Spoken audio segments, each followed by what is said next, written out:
శివుడికి ఎంతో ప్రీతిపాత్రమైన మహాశివరాత్రిని పురస్కరించుకొని మల్లెం కొండేశ్వర స్వామి దర్శనానికి వచ్చే భక్తులకు ఎలాంటి అసౌకర్యాలు కలగకుండా అన్ని వస్తువులను కల్పించడం జరుగుతుందని కడప జిల్లా గోపవరం కొండేశ్వర ఆలయ చైర్మన్ పేర్కొన్నారు.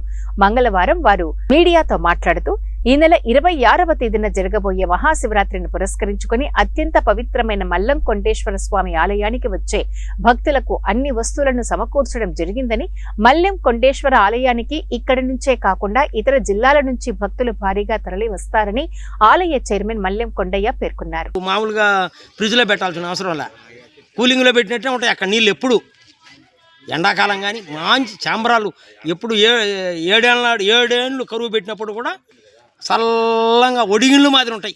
ఏ రోజు తాగాలన్నా ఎవరు పోయినా. అది మామూలుగా అయితే ఏప్ చెట్టు అనేది మా కొండను ఎక్కడ 3-4 కిలోమీటర్ దూరం ఏప్ చెట్టు ఉండదు. కాకి అనేది కాకి అనేది మేము ఎప్పుడు చూసి ఉన్నాం. పులి మా కొండన నిద్ర చేయదంట. ఆ పక్క దోరణాల కానించి సోమేశ్వర కానించి అట్టన్నా పోవాలా, దోరణాలు దిగి అట్ట ఆ పక్కన పోవాలా. ఈడ కట్టుందంట.